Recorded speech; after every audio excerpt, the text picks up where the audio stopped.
On the front steps of the civil court in New York City, just days before Miss Brune's eviction, Jennifer Walters makes a call to her assistant Bradley. Judge Pastor signed the order to show cause for the soon-to-be forced eviction of her client. Jen smiles and waves at her other colleagues. The sun shines warm on her face. She is back, and this is her new normal. The second order of the day, snack.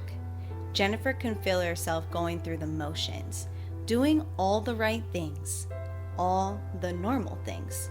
She just can't stop thinking normal. The thing about being back to normal is you can't think about the fact that things are back to normal.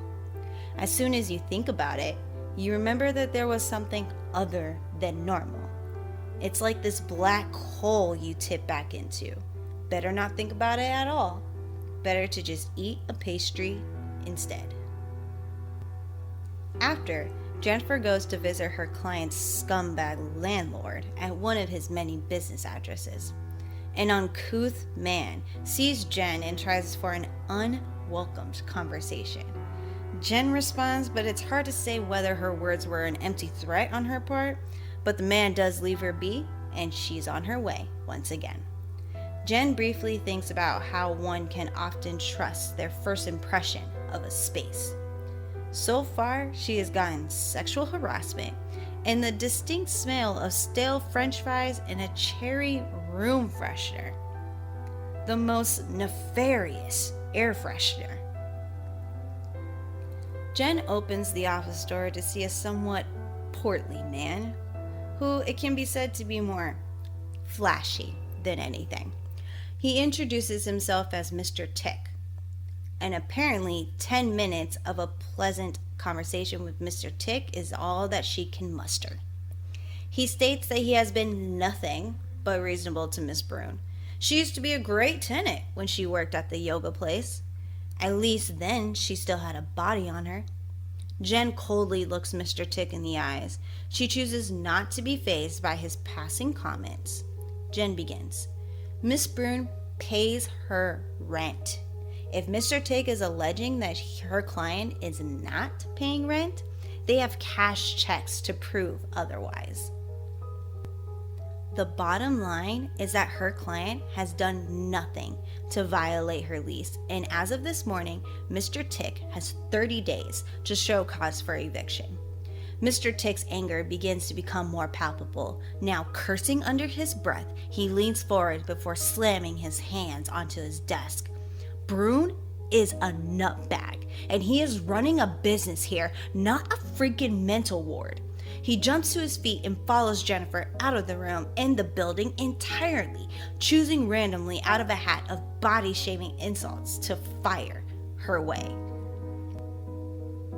Jennifer closes her eyes and breathes in deeply before letting it out slowly, a smile creeping on her face. What is it about the sound of a man's fury that makes her so calm? Later, Jennifer enjoys a nice break at Central Park. It is a cool winter day, and there is still enough snow on the ground for the kids to play in. Jennifer sips on her warm coffee and watches the kids innocently play, making snowmen, playing with sticks, enjoying life. She thinks to herself that she really does like her job, and she's really good at it, so yay her! Suddenly, Jennifer hears a scream for help.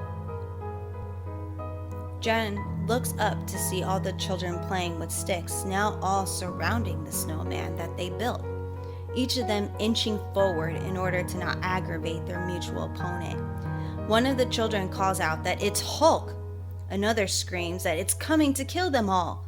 Kill all of them and their friends. And that is when another calls out that their team doesn't have any choice left. They have to kill him in order to save their friends. Someone told Jen once that healing takes time. But time is a liar. There is no time.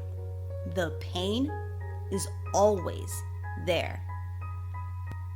The children each begin to fall to the ground in agony. The snowman Hulk proves to be too great for even their combined might. Screams in pain, woes and cries, and the subtle laughter in between. One child crawls his way to the playground where he is able to get a vantage point. The boy prepares a snowball in his hand and tilts it back. He declares that it is none other than Hawkeye to the rescue, before tossing the snowball with full force and knocking the head off of the snowman. Jen sits on the bench, petrified, frozen in place, transfixed on the ongoing events, unable to look away, and then she begins to spiral. There is no normal now. Bruce is gone, and nothing is going to be normal again. Coincidentally, Flo, the persistent but well-meaning woman who is trying to write about Jen and her cousin, arrives. She attempts to repent Jen, but Jen snaps at her.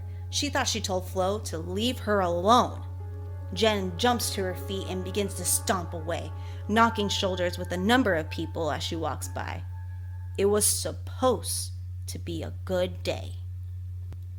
Jen makes her way back to the law offices of Ryu, Barber, Zucker, and Scott, and immediately bypasses Bradley in order to hide within her office. She tells herself to breathe and throws her back to the ground. She can do this. She can beat this. The thoughts in her head start firing, yelling, bellowing, chanting, mocking. She can't beat this. She needs to drown the voices out. She needs to make this stop. Jen drops to her knees and crawls over to her bag and literally rips it in half. She just needs her phone. Please. Jen finds her phone laying within the scattered items, eagerly tries to turn it on to watch a video. Her fingers, now strong enough to crack glass. Bradley softly knocks on the door and in a hushed voice asks to see if Jen is okay. Maze Brune, her client, is on line 1. He waits for a moment before leaving without an answer from Jen. He then informs Miss Brune that Miss Walters isn't available at the moment, but he can take a message. Within her apartment, the small, soft-spoken Maze Brune lowers the phone briefly before looking over at the banging coming from the front door. She can see the table and trash that she stacked nearby shaking every time the door bangs. Mr. Tick viciously calls her, telling her to open the damn door.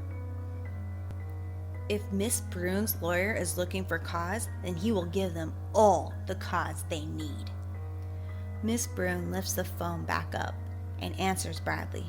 Miss Walters promised. Tell her she promised. But Bradley doesn't know what that means. Before she can clarify, Mr. Tick calls from the other side of the door again, telling her that he'll be back. This time with a bulldozer to get her and all of her crap out of his building. Miss Brune sinks down and wonders aloud, what is she going to do? Miss Walters is breaking her promise. Jen said that she would protect her. But if she won't, then maybe they will. She turns around to bring her full attention to darkness in the corner of the room. And their answer is yes. Of course they will. Later, back at the office, Bradley makes one last attempt to make contact with his boss. He slips an energy bar under the door. Just something small to eat because he noticed that she missed lunch. It's cashew and dark chocolate. It takes some time, but Jen eventually mumbles out a thank you. She then opens the door and tells Bradley that she broke a chair and a few other things. Maybe he can leave a note as a warning to the cleaning crew, but she'll pay for everything, she swears. Bradley smiles at Jen and tells her that he'll take care of it tomorrow. For now, they rest. Bradley walks over and presses the elevator button, and the two wait for it to arrive. He tells Jen that he lost someone last year, his brother. This isn't a pity thing, he tells her. so forgive him for oversharing. He just wants her to know that he'll be around, so if she needs him, he's there. He doesn't know if she has ever had a super gay office assistant before, but for the record, he tells Jen that all of them are amazing. She just lucked out and got this one. On her way home, Jen reminds herself to take deep breaths. New York at night smells like car exhaust and dissatisfaction. And she's fine. Well, sort of fine. Again, it's weird how 1 minute someone's world can be falling apart, and then the next minute they're craving pizza. Jen keeps herself entertained until she gets an uneasy feeling on the back of her neck, like she's being followed. Elsewhere, Mr. Tick is doing the same. He walks down the city sidewalk yelling into his phone that he's going to have Miss Broom kicked out the next day before he also senses something nearby. Something watching. Suddenly, a rigid figure covered in shadow leaps forth and slams down its massive fist, crushing Mr. Tick onto the pavement. Mr. Tick lets out a distorted yell in pain as all of the air leaves his body. Cars, streetlights, trash cans, everything flying in different directions as the force of the punch cracks the very street beneath them. Sirens blast and water trickles down from the erupting fire hydrants as the shadowy figure disappears into the night. Mr. Tick's phone lies on the ground, still on. The person he was speaking to, hearing every second of the brief attack, calls out for his friend to answer. But Mr. Tick is already gone. Back with Jen. She turns back around and continues to walk home, telling herself to relax. Her crappy thing of the day already happened. No one is following her. She just needs to relax and take a break.